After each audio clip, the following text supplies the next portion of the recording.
So I'm back again, video number 3 of the old Jaeger, and we'll go right through some pieces that got pulled off here and where we're headed.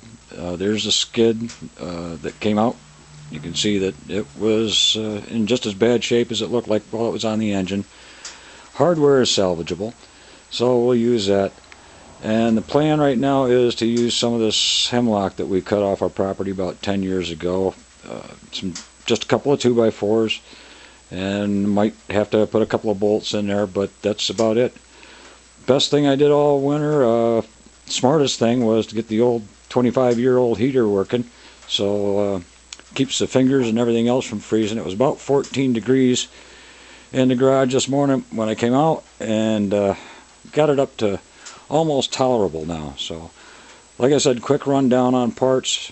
Lower right hand corner of the frame there is the drain petcock out of the water jacket, and then just the fuel line and fittings. There's the needle valve and the indicator. Got that stuff all pulled out pretty easy. There's that high-tech piece of wood block to keep from splashing water all over. The oilers that got pulled out, grease cups I should say, that got pulled out.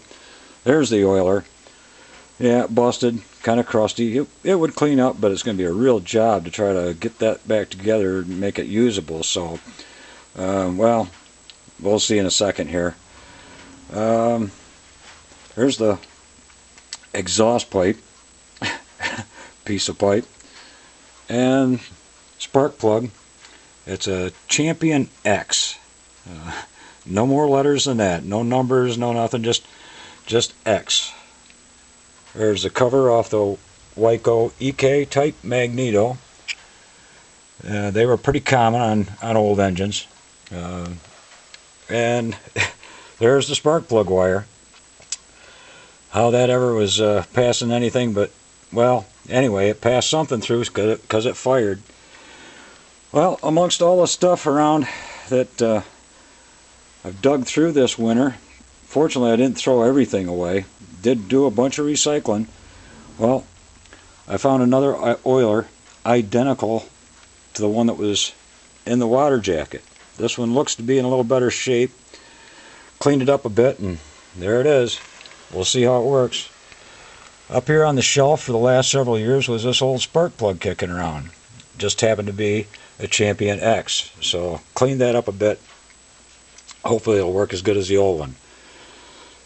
Decided that I should probably just do something weird, because here was this old muffler off an International, Type M I think, and it needed a little cleaning, and it still needs some cleaning, but it came apart, and there's the bolts that hold it together. I'm going to try to put that on here. Because the pipe for the muffler is larger than this pipe that was the old exhaust pipe, I've had to make an adapter, so there was a hardware store item. Did have to do a little modification. I ground it down a little bit, but I think that's going to work just about right. Extra little piece of pipe. I got about $6 invested in this project so far. Other things that you don't want to throw away, well, like an old manual for a Type EK Wyco magneto. Since I haven't messed with any of this stuff in years, I don't know why I was hanging on to this stuff, but I guess it falls in the category of being a hoarder, but I guess hoarding is kind of like paranoia. You're only paranoid if they're really not out to get you, so I guess you're only hoarding if you don't ever intend to use this stuff. Well, since I need a spark plug wire, here we go. Yeah, who in the world would ever keep this kind of stuff around for years and years? Well, I've got some vintage Sunoco auto cable. It's spark plug wire. I've got a bunch of it, and we're going to try to use that if it's not too totally wiped out. So anyway, there's the progress at this point. Just got a whole bunch of cleaning to do yet, and maybe this project will work out. Hopefully it'll run someday.